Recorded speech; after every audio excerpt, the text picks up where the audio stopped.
Amfanin majamfari ko rai ɗore ko sanga-sanga guda 8. Assalamu alaikum wa rahmatullahi ta'ala wa barakatuhu. Barkanku da sake saduwa da mu a cikin wannan channel mai albarka na AA Boka TV. Idan yau kuka fara ziyartar wannan channel muna buƙatar ku danna mana subscribe sannan ku danna ƙararrawar sanarwa. Amfanin majamfari ko rai ɗore ko sanga-sanga kamar yadda muka faɗa shine ga kaɗan daga cikin amfaninsu. Don magance ciwon kai a dafa saiwarsa a tace a sa zuma a sha kofi ɗaya sau 2 a rana insha Allahu za a samu sauƙi. Wannan abu mai suna rai ɗore. Ciwon ciki ana buƙatar mutum ya samu a dafa ganyensa a tace a riƙa sha rabin kofi sau 3 a rana zuwa kwana 3. Shi dai wannan majamfari ko rai ɗore da aka fi faɗa za a iya samun ganyensa a tafasa shi ma'ana a dafa shi a sha rabin kofi sau 3 a rana zuwa kwana 3 insha Allahu za a samu sauƙi.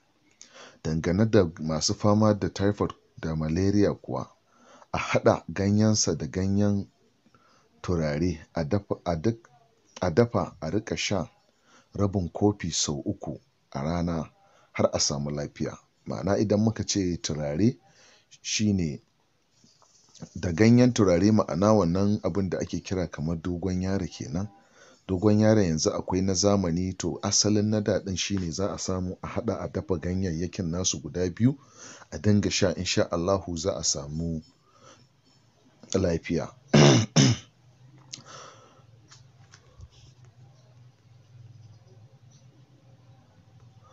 Dangane da muna ci gaba da kawo muku dangane da wannan ina maza masu neman ƙarfin maza a haɗa saiwarsa da saiwar kalgo a dafa da jar kanwa a tace a zuba zuma a riƙa sha kofi ɗaya safe da yamma.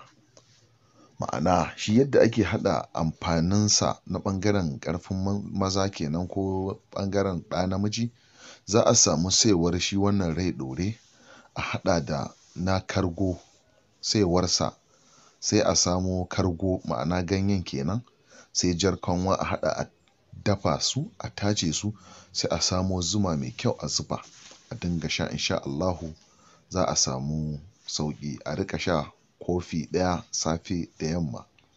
Ciwon gaɓoɓi a haɗa ganyensa shi wannan rai ɗore da 'ya'yan da saiwar a daka a jiƙa bayan awa 3 sai a riƙa shan kofi ɗaya sau 3 a rana zuwa kwana 4. Insha Allahu duk wanda yake jarraba wannan zai ji ƙarfin jikin shi. Sai masu fama da ciwon ƙoda kuma a haɗa ganyensa da sassaƙen ɓaure a daka a riƙa zuba cokali 2 da garin maganin a cikin tafasasshen ruwa kofi guda a sha sau 3 a rana zuwa kwana 7 insha Allahu. Sai masu fama da zazzaɓi a tafasa ganyensa da jar kanwa a riƙa shan rabin kofi sau 2 a rana zuwa kwana 3. Shi dai wannan majamfari ko in ce muku rai ɗore masu fama da daji ma'ana kansa kenan a haɗa ganyensa da ganyen runhu a dafa a tace a zuba zuma a ciki a riƙa shan kofi ɗaya sau 3 a rana zuwa kwana 9 insha Allahu za a samu sauƙi. Kar ku manta idan kuka fara ziyartar wannan channel mai albarka na AA Boka ku danna mana subscribe sannan ku danna ƙararrawa ta inda idan mun ɗora sabon bidiyo za ku dinga samun sa. Tashar AA Boka tashar ku ce sai mun haɗu a bidiyon mu na gaba mun gode.